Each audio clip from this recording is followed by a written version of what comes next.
hostilities commenced in Europe in 1939, it was realized that the American people had no intention of entering the war. But they believed that this country could be enticed into the war in very much the same way that it was enticed into the last one. They planned, first, to prepare the United States for foreign war under the guise of American defense. Second, to involve us in the war step by step without our realization. Third, to create a series of incidents which would force us into the actual conflict. These plans were, of course, to be covered and assisted by the full power of their propaganda. Our theaters soon became filled with plays portraying the glory of war. Newsreels lost all semblance of objectivity, and they have used the war to justify the restriction of congressional power and the assumption of dictatorial procedures on the part of the President and his appointees. A fear campaign was inaugurated. We cannot allow the natural passions and prejudices of other peoples to lead our country to destruction.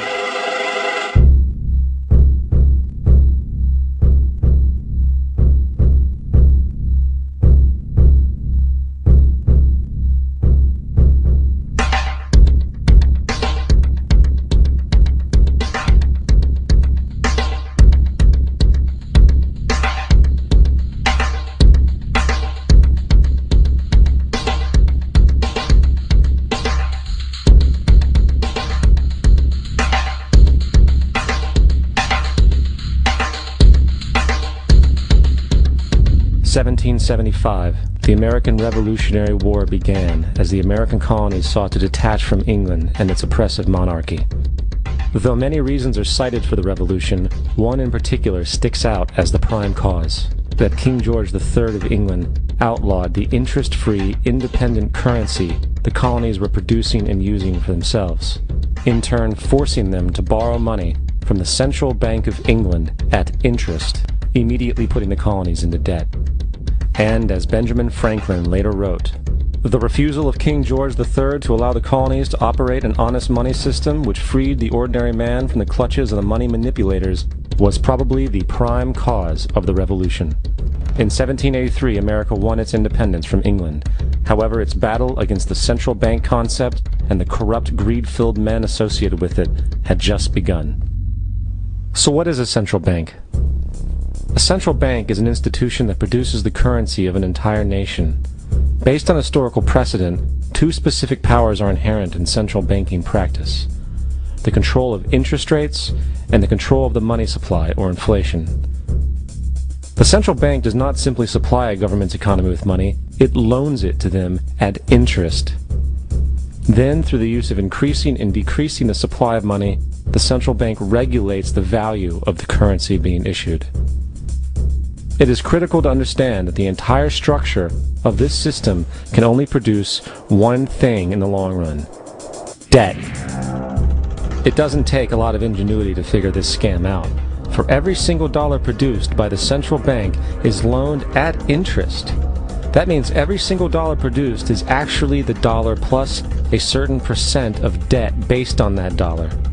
And since the central bank has the monopoly over the production of the currency for the entire country, and they loan each dollar out with immediate debt attached to it, where does the money to pay for the debt come from? It can only come from the central bank again, which means the central bank has to perpetually increase its money supply to temporarily cover the outstanding debt created, which in turn, since that new money is loaned out at interest as well, creates even more debt. The end result of this system without fail is slavery, for it is impossible for the government and thus the public to ever come out of the self-generating debt. The founding fathers of this country were well aware of this.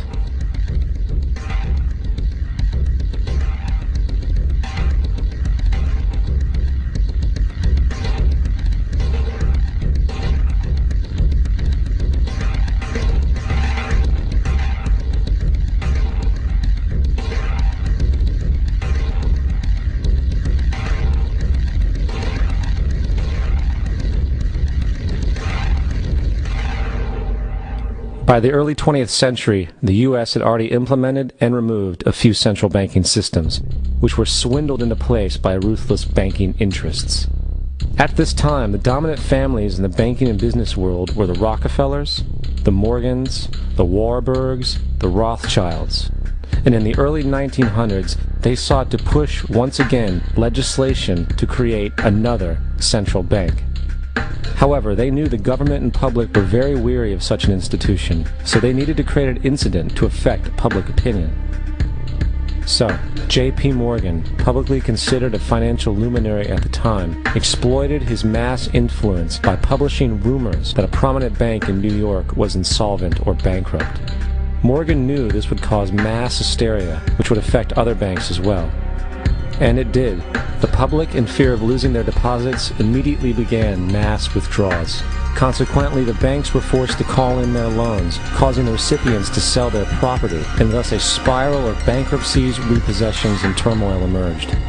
Putting the pieces together a few years later, Frederick Allen of Life magazine wrote, "The Morgan interests took advantage to precipitate the panic, guiding it shrewdly as it progressed." Unaware of the fraud, the Panic of 1907 led to a congressional investigation headed by Senator Nelson Aldrich, who had intimate ties to the banking cartels and later became part of the Rockefeller family through marriage. The commission, led by Aldrich, recommended a central bank should be implemented so a panic like 1907 could never happen again. This was the spark the international bankers needed to initiate their plan. In 1910, a secret meeting was held at a J.P. Morgan estate on Jekyll Island off the coast of Georgia. It was there that the central banking bill called the Federal Reserve Act was written. This legislation was written by bankers, not lawmakers. This meeting was so secretive, so concealed from government and public knowledge that the 10 or so figures who attended disguised their names when en route to the island. After this bill was constructed, it was then handed over to their political frontman, Senator Nelson Aldrich, to push through Congress. And in 1913, with heavy political sponsorship by the bankers, Woodrow Wilson became president, having already agreed to sign the Federal Reserve Act in exchange for campaign support. And 2 days before Christmas, when most of Congress was at home with their families, the Federal Reserve Act was voted in, and Wilson in turn made it law. Later, Woodrow Wilson wrote, in regret,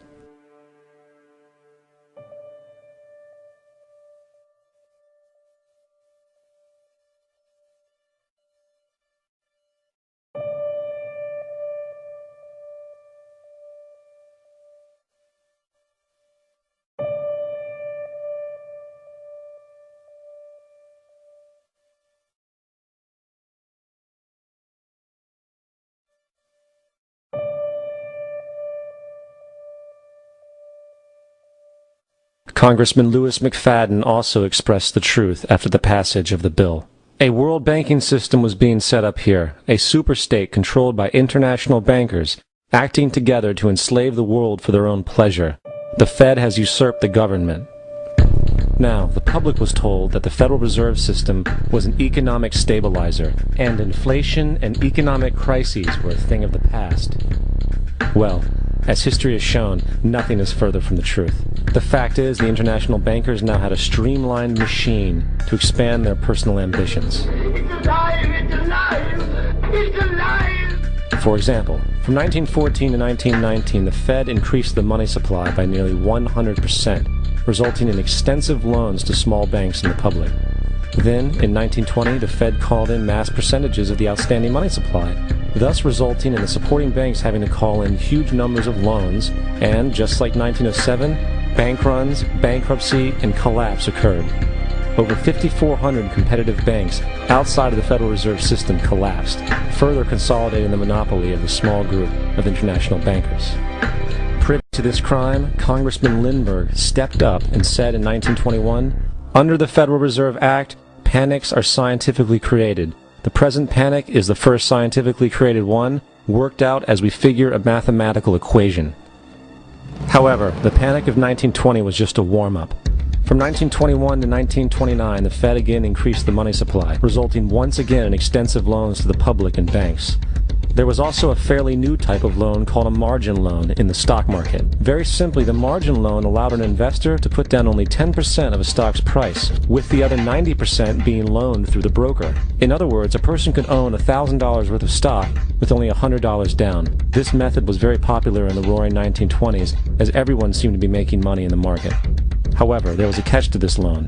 It could be called in at any time and had to be paid within 24 hours. This is termed a margin call, and the typical result of a margin call is the selling of the stock purchased with the loan. So, a few months before October in 1929, J.D. Rockefeller, Bernard Baruch, and other insiders quietly exited the market, and on October 24, 1929, the New York financiers who furnished the margin loans started calling them in masse. This sparked an instantaneous, massive sell-off in the market, for everyone had to cover the margin loans. It then triggered mass bank runs for the same reason, in turn collapsing over 16,000 banks, enabling the conspiring international bankers to not only buy up rival banks at a discount, but to also buy up whole corporations at pennies on the dollar. It was the greatest robbery in American history. But that didn't stop there. Rather than expanding the money supply in order to recover from this economic collapse, the Fed actually contracted it, fueling one of the largest depressions in history. Once again outraged, Congressman Louis McFadden, a longtime opponent of the banking cartels, began bringing impeachment proceedings against the Federal Reserve Board, saying of the crash and depression, "It was a carefully contrived occurrence. International bankers sought to bring about a condition of despair so that they might emerge the rulers of us all." Not surprisingly, and after 2 previous assassination attempts, McFadden was poisoned at a banquet before he could push for the impeachment. Now, having reduced the society to squalor, the Federal Reserve bankers decided that the gold standard should be removed. In order to do this, they needed to acquire the remaining gold in the system. So, under the pretense of helping to end the Depression, came the 1933 gold seizure. Under the threat of imprisonment for 10 years, everyone in America was required to turn in all gold bullion to the Treasury, essentially robbing the public of what little wealth they had left. And at the end of 1933, the gold standard was abolished. If you look at a dollar bill from before 1933, it says it is redeemable in gold. You look at a dollar bill today, it says it is legal tender, which means it is backed by absolutely nothing. It is worthless paper. The only thing that gives our money value is how much of it is in circulation. Therefore, the power to regulate the money supply is also the power to regulate its value, which is also the power to bring entire economies and societies to its knees.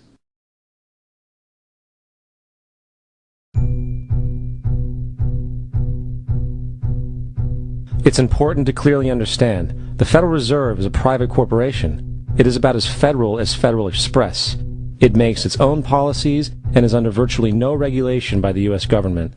It is a private bank that loans all the currency at interest to the government, completely consistent with the fraudulent central banking model that the country sought to escape from when it declared independence in the American Revolutionary War.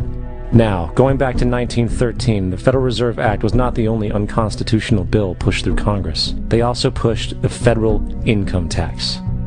It's worthwhile to point out that the American public's ignorance towards the federal income tax is a testament to how dumbed down and oblivious the American population really is. First of all, the federal income tax is completely unconstitutional, as it is a direct, unapportioned tax. All direct taxes have to be apportioned to be legal based on the Constitution. Secondly, the required number of states in order to ratify the amendment to allow the income tax was never met, and this has even been cited in modern court cases.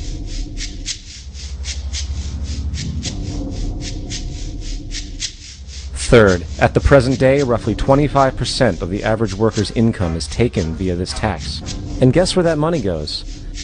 It goes to pay the interest on the currency being produced by the fraudulent Federal Reserve Bank, a system that does not have to exist at all. The money you make working almost 3 months out of the year goes almost literally into the pockets of the international bankers who own the private Federal Reserve Bank. And fourth, even with the fraudulent government claim as to the legality of the income tax, there is literally no statute, no law in existence that requires you to pay this tax, period. I really expected that, of course there's a law that you can point to in the law book, the code, that requires you to file a tax return. Of course there is. I was at that point where I couldn't find the statute that clearly made a person liable. at least not me and most people I know. And I had no choice in my mind except to resign. Based on the research that I did throughout the year 2000 and that I'm still doing, I have not found that law. I've asked Congress, we've asked a lot of people in the IRS commissioners, helpers. They can't answer, because if they answer, the American people are going to know that this whole thing is a fraud. I haven't filed an federal income tax return since I left. I have not filed a tax return since 1999. The income tax is nothing less than the enslavement of the entire country. Now, the control of the economy and the perpetual robbery of wealth is only one side of the Rubik's Cube the bankers hold in their hands. The next tool for profit and control is war. Since the inception of the Federal Reserve in 1913, a number of large and small wars have commenced. The three most pronounced were World War I, World War II, and Vietnam. World War I. In 1914, European wars broke out centered around England and Germany. The American public wanted nothing to do with the war. In turn, President Woodrow Wilson publicly declared neutrality. However, under the surface, the U.S. administration was looking for any excuse it could find to enter it. In a noted observation by Secretary of State William Jennings, the large banking interests were deeply interested in the World War because of the wide opportunities for large profits. It's important to understand that the most lucrative thing that can happen for the international bankers is war, for it forces the country to borrow even more money from the Federal Reserve Bank at interest. Woodrow Wilson's top advisor and mentor was Colonel Edward House, a man with intimate connections with the international bankers who wanted in the war.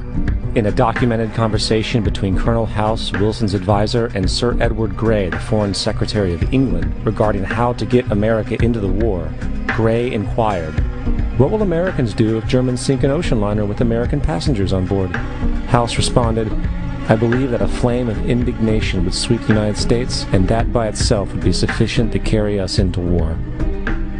So, on May 7, 1915, on essentially the suggestion of Sir Edward Grey, a ship called the Lusitania was deliberately sent into German-controlled waters, where German military vessels were known to be.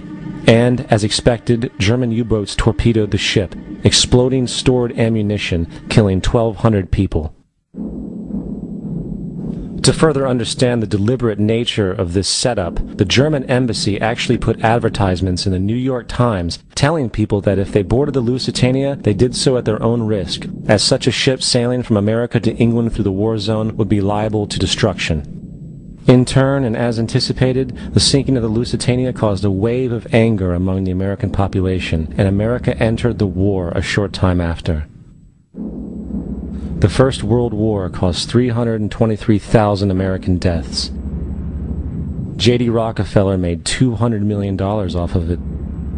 Not to mention the war cost about $30 billion for America, most of which was borrowed from the Federal Reserve Bank at interest, furthering the profits of the international bankers. World War II.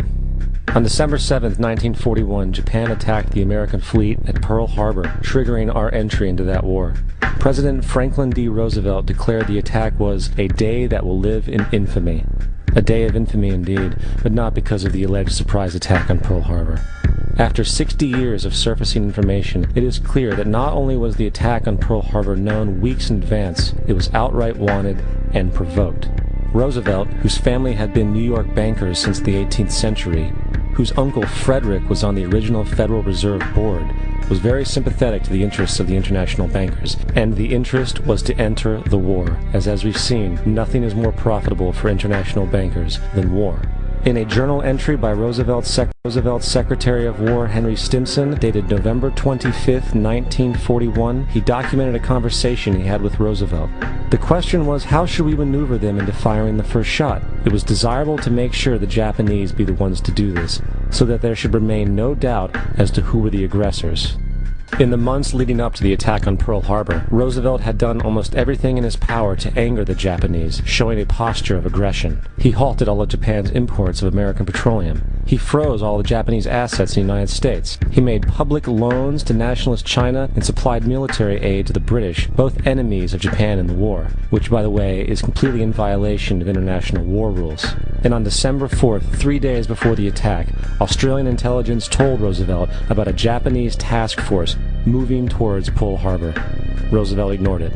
So, as hoped and allowed, on December 7, 1941, Japan attacked Pearl Harbor, killing 2,400 soldiers. Before Pearl Harbor, 83% of the American public wanted nothing to do with the war. After Pearl Harbor, 1 million men volunteered for the war. It is important to note, Nazi Germany's war effort was largely supported by two organizations, one of which was called IG Farben. IG Farben produced 84% of Germany's explosives, and even the Zyklon B used in the concentration camps to kill millions. One of the unspoken partners of IG Farben was J.D. Rockefeller's Standard Oil Company in America. In fact, the German Air Force could not operate without a special additive patented by Rockefeller's Standard Oil. The drastic bombing of London by Nazi Germany, for example, was made possible by a $20 million sale of fuel to IG Farben by the Rockefeller Standard Oil Company. This is just one small point on the topic of how American business funded both sides of World War II. One other treasonous organization worth mentioning is the Union Banking Corporation of New York City. Not only did it finance numerous aspects of Hitler's rise to power, along with actual materials during the war, it was also a Nazi money laundering bank, which was eventually exposed for having millions of dollars of Nazi money in its vaults. The Union Banking Corporation of New York was eventually seized for violations of the Trading with the Enemy Act. Guess who the director and vice president of the Union Bank was? Prescott Bush, our current president's grandfather, and of course our former president's father. Keep that in mind when considering the moral and political dispositions of the Bush family. Vietnam. The United States' official declaration of war on North Vietnam in 1964 came after an alleged incident involving two U.S. destroyers being attacked by North Vietnamese PT boats in the Gulf of Tonkin. This was known as the Gulf of Tonkin incident. This single situation was the catalytic pretext for massive troop deployment and full-fledged warfare. One problem, however, the attack on the U.S. destroyers by Vietnamese PT boats never happened. It was a completely staged event to have an excuse to enter the war. Former Secretary of Defense Robert McNamara stated years later that the Gulf of Tonkin incident was a mistake, while many other insiders and officers have come forward, relaying that it was a contrived farce, a complete lie. Once in the war, it was business as usual. In October 1966, President Lyndon Johnson lifted trading restrictions on the Soviet bloc, knowing full well that the Soviets were providing upwards of 80% of North Vietnam's war supplies.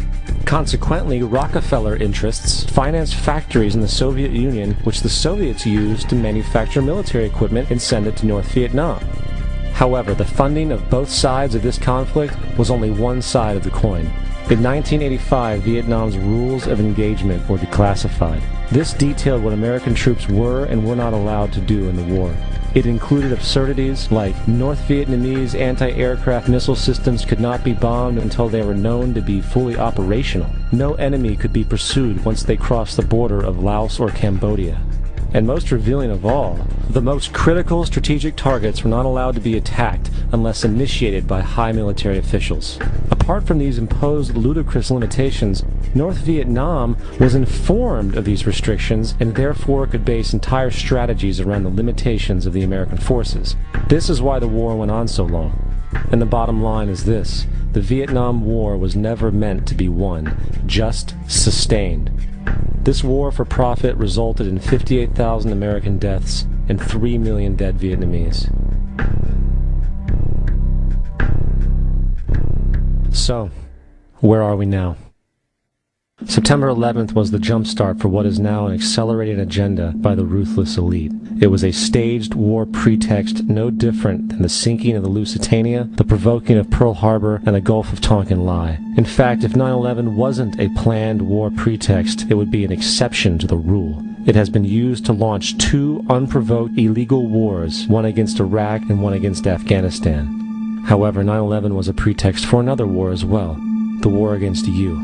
The Patriot Act, Homeland Security, the Military Tribunals Act, and other legislations are all completely and entirely designed to destroy your civil liberties and limit your ability to fight back against what is coming. Currently in the United States, unannounced to most brainwashed Americans, your home can be searched without a warrant, without you being home. You can in turn be arrested with no charges revealed to you, detained indefinitely with no access to a lawyer, and legally tortured, all under the suspicion that you might be a terrorist. If you need a painted picture of what is happening in this country, let's recognize how history repeats itself. In February 1933, Hitler staged a false flag attack, burning down his own German parliament building, the Reichstag, and blamed it on communist terrorists. In the next few weeks, he passed the Enabling Act, which completely eradicated the German Constitution, destroying people's liberties. He then led a series of preemptive wars, all justified to the German people as necessary to maintaining homeland security.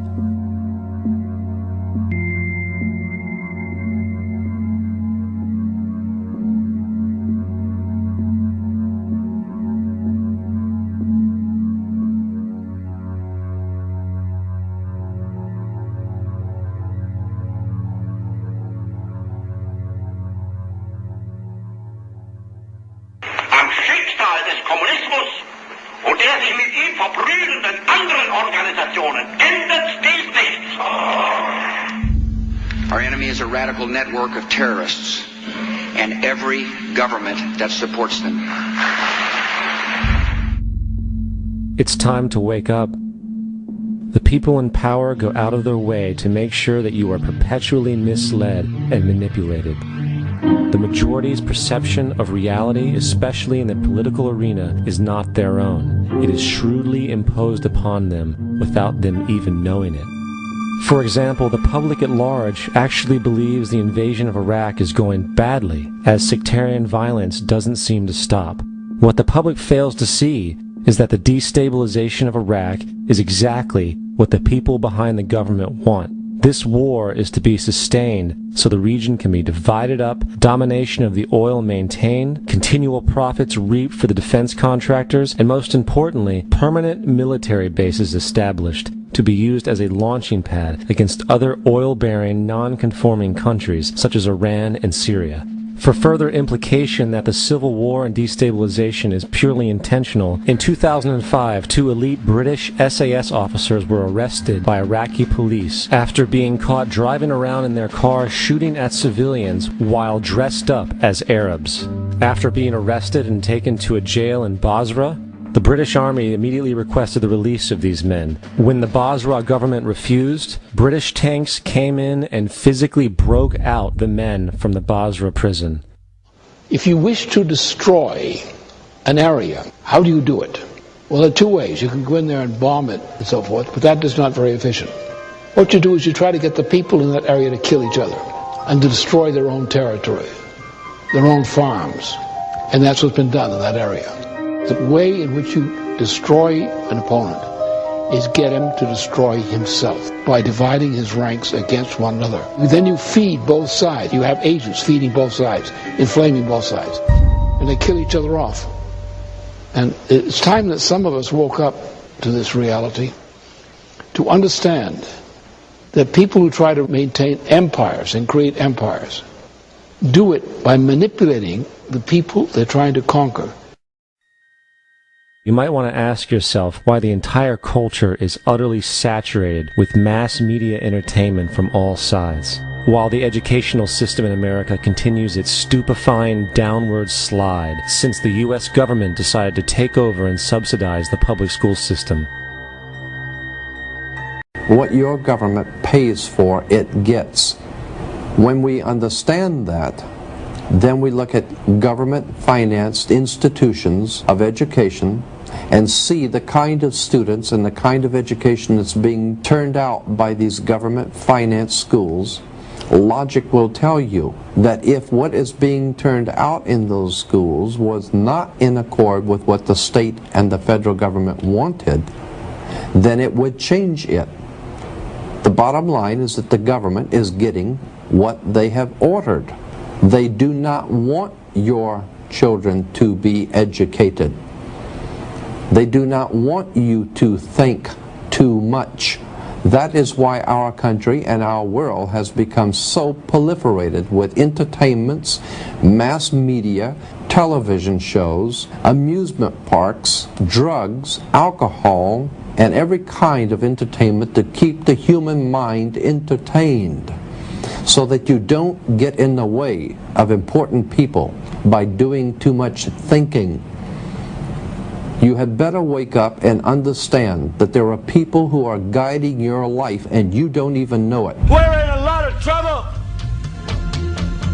because you people and 62 million other Americans are listening to me right now, because less than 3% of you people read books, because less than 15% of you read newspapers, because the only truth you know is what you get over this tube. Right now, there is an entire generation that never knew anything that didn't come out of this tube. This tube is the gospel, the ultimate revelation. This tube can make or break presidents, popes, prime ministers. This tube is the most awesome goddamn force in the whole godless world. And woe is us if it ever falls into the hands of the wrong people. And when the largest company in the world controls the most awesome goddamn propaganda force in the whole godless world, who knows what shit will be peddled for truth on this network. So you listen to me. Listen to me. Television is not the truth. Television is a goddamn amusement park. Television is a circus, a carnival, a traveling troupe of acrobats, storytellers, dancers, singers, jugglers, sideshow freaks, lion tamers, and football players. We're in the boredom-killing business. But you people sit there day after day, night after night, all ages, colors, creeds. We're all you know. You're beginning to believe the illusions we're spinning here. You're beginning to think that the tube is reality and that your own lives are unreal. You do whatever the tube tells you. You dress like the tube. You eat like the tube. You raise your children like the tube. You even think like the tube. This is mass madness, you maniacs. In God's name, you people are the real thing. We are the illusion. The last thing the men behind the curtain want is a conscious, informed public capable of critical thinking, which is why a continually fraudulent zeitgeist is output via religion, the mass media, and the educational system. They seek to keep you in a distracted, naive bubble, and they are doing a damn good job of it. In 2005, an arrangement between Canada, Mexico, and the United States was made. This arrangement, unannounced to the public, unregulated by Congress, merges the United States, Mexico, and Canada into one entity, erasing all borders. It's called the North American Union, and you might want to ask yourself why you've never heard of this. In fact, there is only one mainstream reporter who has actually heard of and has had the courage to cover this issue. The Bush administration's open borders policy and its decision to ignore the enforcement of this country's immigration laws is part of a broader agenda. President Bush signed a formal agreement that will end the United States as we know it, and he took the step without approval from either the U.S. Congress or the people of the United States. It's a deal that few have even heard of. It's being done again by very few people at the very top on behalf of the investment class, but the working class of people, political officials across our country, from communities, from cities and so forth, they don't know anything about this. This isn't some trade agreement. It is a total removal of sovereignty from these countries, which will also result in a completely new currency called the Amero. Fall. Apart from that, I think one thing people who are dollar-based need to focus on is the Amero. That's the one thing that nobody's talking about, but I think is going to have a big impact on everybody's life in Canada, the U.S., and Mexico. The Amero is the proposed new currency for the North American community, which is being developed right now between Canada, the U.S., and Mexico to make a borderless community, much like the EU, and the dollar, Canadian dollar, U.S. dollar, and the Mexican peso replaced by the Amero. By default of this agreement, the American Constitution will eventually be obsolete. You would think that a situation like this would be on the cover of every major newspaper. That is until you realize that the people who are behind this movement are the same people behind the mainstream media, and you are not told what you're not supposed to know. The North American Union is the same concept as the European Union, the African Union, and the soon-to-be Asian Union, and the same people are behind all of them. And, when the time is right, the North American Union, the European Union, the African Union, and the Asian Union will be merged together, forming the final stages of a plan these men have been working on for over 60 years. A one-world government.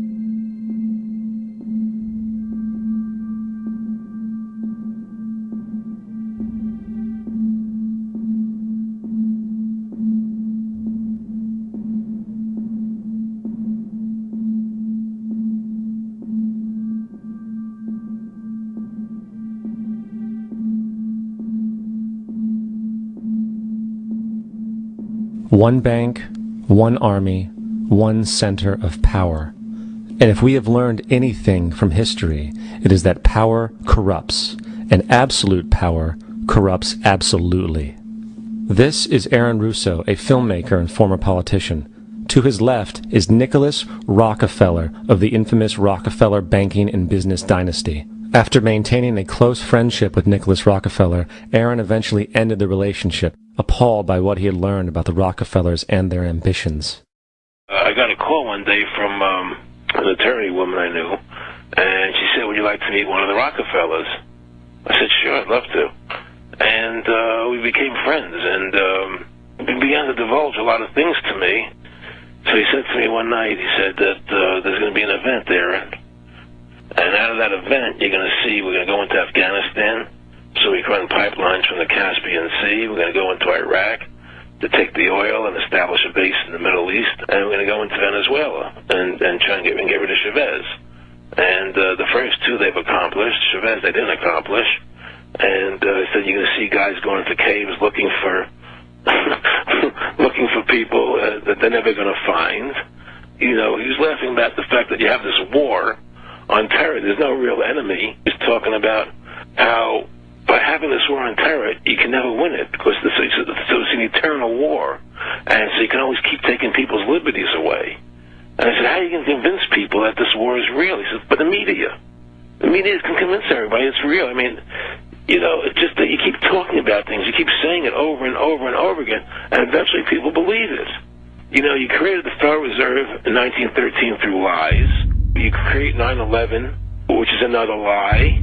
Through 9/11, then you're fighting a war on terror, and now all of a sudden you go into Iraq, which was another lie, and now they're going to do Iran. You know, and it's all one thing leading to another, leading to another, leading to another. Now, I would say that, what are you doing this for? What's the point of this thing? You have all the money in the world you ever want. You have all the power. I said, you know, you're hurting people. It's not a good thing. And he would say, what do you care about the people for? Take care of yourself and you take care of your family. And then I said to him, what are the ultimate goals here? He said, the ultimate goal is to get everybody in this world chipped with the RFID chip and have all money be on those chips and everything on those chips. And if anybody wants to protest what we do or violate what we want, we just turn off their chip. That's right, microchipped. In 2005, Congress, under the pretense of immigration control and the so-called war on terrorism, passed the Real ID Act, under which it is projected by May 2008, you will be required to carry around a federal identification card, which includes on it a scannable barcode with your personal information. However, this barcode is only an intermediary step before the card is equipped with a VeriChip RFID tracking module, which will use radio frequencies to track your every move on the planet. If this sounds foreign to you, please note that the RFID tracking chip is already in all new American passports. And the final step is the implanted chip, which many people have already been manipulated into accepting under different pretenses. We have a Florida family who are really pioneers in a brave new world. They have volunteered to be the first ever to have microchip identification devices implanted into their body. After 9/11, I was really concerned with the security of my family. I wouldn't mind having something planted permanently in my arm that would identify me. In the end, everybody will be locked into a monitored control grid where every single action you perform is documented. And if you get out of line, they can just turn off your chip, for at that point in time, every single aspect of society will revolve around interactions with the chips. This is the picture that is painted for the future if you open your eyes to see it. A centralized one-world economy where everyone's moves and everyone's transactions are tracked and monitored, all rights removed. The most incredible aspect of all. These totalitarian elements will not be forced upon the people. The people will demand them. For the social manipulation of society through the generation of fear and division has completely detached humans from their sense of power and reality. A process which has been going on for centuries, if not millennia. Religion, patriotism, race, wealth, class, and every other form of arbitrary, separatist identification and thus conceit has served to create a controlled population, utterly malleable in the hands of the few. Divide and conquer is the motto, and as long as people continue to see themselves as separate from everything else, they lend themselves to being completely enslaved. The men behind the curtain know this, and they also know that if people ever realize the truth of their relationship to nature and the truth of their personal power, the entire manufactured zeitgeist they prey upon will collapse like a house of cards.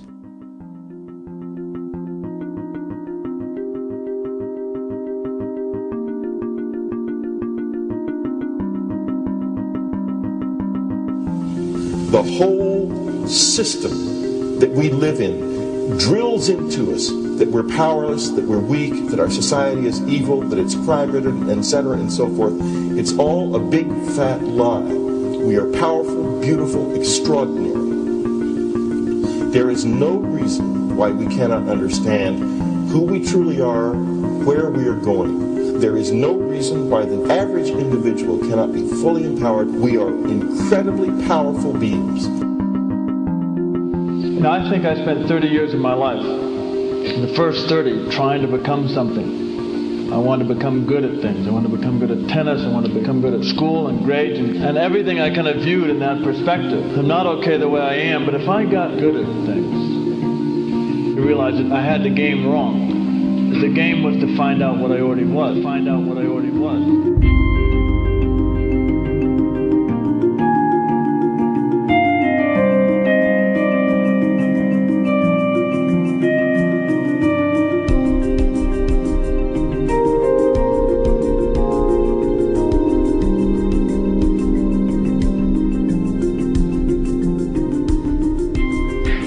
Culture, we've been trained for individual differences to stand out. So you look at each person, immediately it is brighter, dumber, older, younger, richer, poorer, and we make all these dimensional distinctions, put them in categories and treat them that way. And we get so that we only see others as separate from ourselves in the ways in which they're separate. And one of the dramatic characteristics of experience is being with another person and suddenly seeing the ways in which they are like you, not different from you, and experiencing the fact that which is essence in you and which is essence in me is indeed one. The understanding that there is no other. It is all one. And I wasn't born Richard Albert, I was just born as a human being, and then I learned this whole business of who I am and whether I'm good or bad or achieving or not. All that's learned along the way.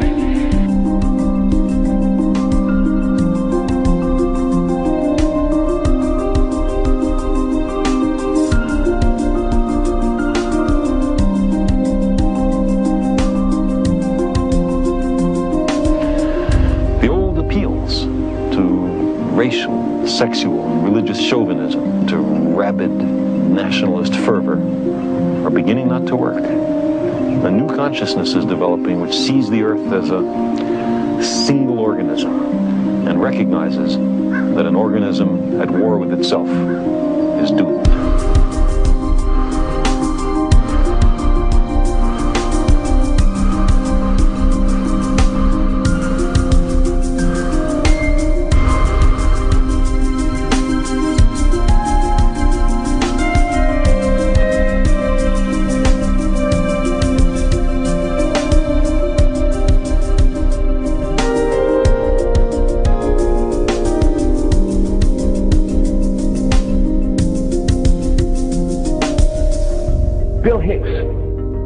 Finish his shows with this. Life's like a ride in an amusement park. And when you go on it, you think it's real, because that's how powerful our minds are. And the ride goes up and down and round and round. It has thrills and chills, and it's very brightly colored. And it's very loud, and it's fun for a while. Some have been on the ride for a long time, and they begin to question, is this real, or is this just a ride? And other people have remembered, and they come back to us and they say, hey, don't worry. Don't be afraid ever. Because this is just a ride. And we kill those people. Shut him up. I've got a lot invested in this ride. Shut him up. Look at my furrows of worry. Look at my big bank account. My family. This has to be real. It's just a ride. But we'll kill those good guys who try and tell us that. You ever notice that? And let the demons run amok? But it doesn't matter, because it's just a ride, and we can change it anytime we want. It's only a choice. No effort, no work, no job, no savings of money. Just a choice right now between fear and love.